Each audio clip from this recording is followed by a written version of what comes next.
Hey guys, it's me, Rick Acosta, the Dodger card collector, coming to you with another video. It's Monday, October 17th, and you might have noticed some photographs at the beginning, the statues of Jackie Robinson and Sandy Koufax at Dodger Stadium. I went to game two of the NLDS with the Dodgers and the Padres, which unfortunately the Dodgers lost. And they're home for the winter. So when I took those photos, it made me realize those were the first times I'd seen those statues. And granted, the Koufax has only been up a few months. Robinson's been there a couple of years. But it made me think about, some of our baseball stadiums that we attend, especially my home stadium, Dodger Stadium. There are things that you just don't see. And one of the things I'm noticing, especially at Dodger Stadium, is now all of a sudden we have statues and we have memorabilia all over the place. There's a restaurant in the outfield that displays all the Gold Gloves. There's one hallway that displays all the Sports Illustrated covers various Dodgers have been on since the magazine's been in existence. There's also a lot there. There's memorabilia like seats, and it just made me wonder, like, do you guys check out your home stadiums? I know that when I went to St. Louis, I made it a point to go to the Cardinals Museum, which I thought was phenomenal. If you ever go to St. Louis, you have to go to the Cardinals Museum while you're there. When I went to Pittsburgh, I went to the Roberto Clemente Museum, and I thought that was amazing. Even when I was a kid, Anaheim Stadium, the Angels had this one really small room, but they called it the Angels Hall of Fame, and it looked really nice.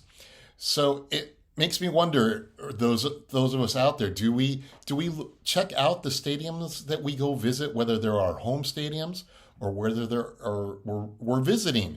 So it got me to the point, and now because I guess I'm going to be playing golf for the next few weeks since the Dodgers have been eliminated, I made an appointment on Friday. This Friday, I am going to do a tour of Dodger Stadium, which I've never done before. I'm going to be a tourist in my own town, and I'm looking forward to seeing what they show me.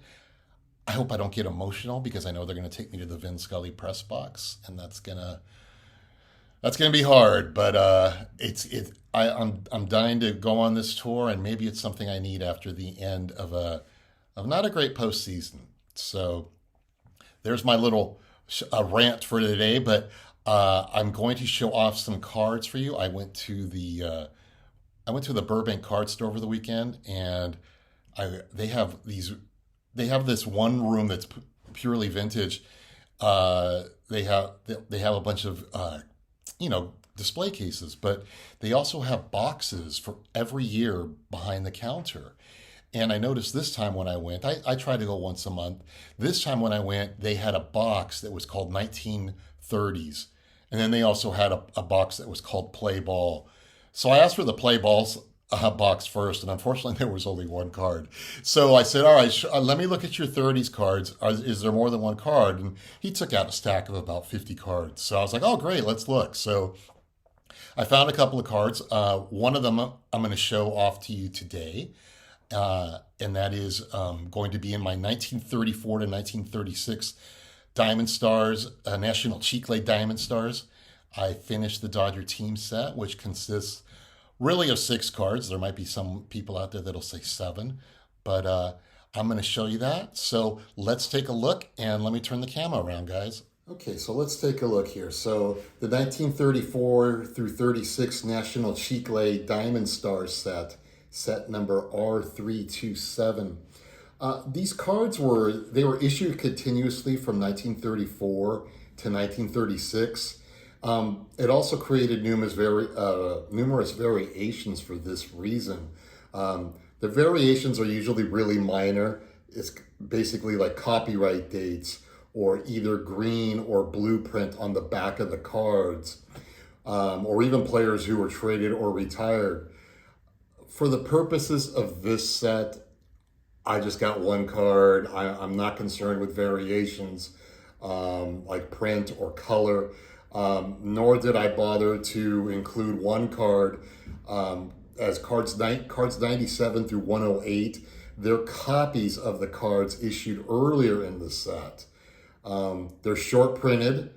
They were produced short printed in limited numbers, and they're generally not considered part of the standard set. So one of the cards that I'm going to show you is included in card numbers 97 through 108.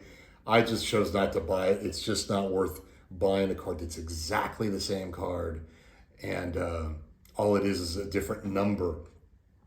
By the way, I should mention TJ Maxx is creating a set right now, and of this set. He's working on the set, completely graded. You have to check his videos out because he goes into greater explanation than I do.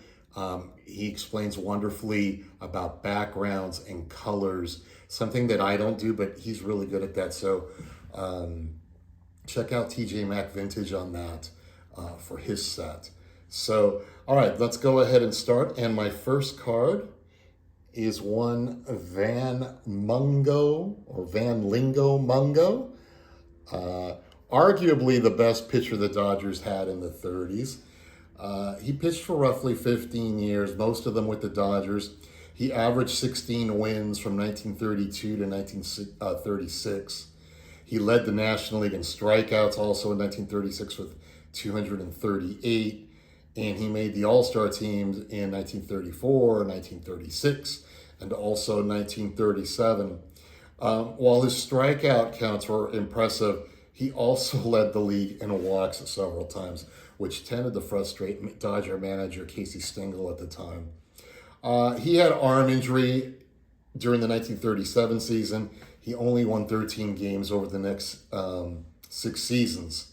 And he completed his major league career record with 120 wins and 115 one-loss records. There are other stories about him that you've probably heard that I'm really not going to get deep into. Fighting with teammates, extramarital affairs, and he even had a song named after him, Van Lingo Mungo, by Dave Fishberg in 1969. The one thing I'll say about Van Lingo Mungo is best pitcher Dodgers had in the 30s, and for those of you that watch my videos, you know the Dodgers were pretty bad in the 30s. All right, my next card is going to be Al Lopez. All right, this card I just picked up at the Burbank card store over the weekend. I bought it for $20 and I thought, oh my God, great deal. So, but when you turn it around, you'll realize why it was $20. And that is because young Master Kenny chose to put his name on his cards way back in 1936. But I couldn't pass it up at this price just because $20 is a good price. It's a nice card, and sometimes we need a little writing on our cards. So Lopez, he began his minor league career in Class D with the Tampa Smokers. And soon after signing with the Smokers, Lopez impressed Hall of Fame pitcher Walter Johnson with his catching skills during a barnstorming exhibition game. So at Johnson's recommendation, Al was hired as a practice catcher for the Senators during spring training in 1925. The Senators were interested in signing Lopez for $1,000, but the minor league club demanded $10,000, which the Senators just thought to be way too much money for a young player with only 1 year of professional experience. So instead, Lopez slowly moved up steadily in the minors, and eventually he ended up with the Dodgers in 1928. Lopez went on to play with the Dodgers from 1928 to 1935, averaging 126 games played in those years. And he was a solid player, 2-time All-Star. But something the Dodgers tended to do back then was trade their good players. And they traded Lopez after the 1935 season to the Boston Braves, along with Ray Benj and Tony Cuccinello, for one Ed Brandt and Randy Moore, who both only lasted a year in Brooklyn. And meanwhile, Lopez played with the Braves for several years, and actually 5 or 6 more years with the Pirates after that. After his playing career, this is really where he's really more famous for. He went on to manage the Indians, the Cleveland Indians, from 1951 through 1956. And he led the Indians to the World Series in 1954 with 111 wins. And unfortunately, he lost to the New York Giants that year in the World Series. So that was one of the Cleveland Indians' big disappointments that is still talked about, I believe, out that way.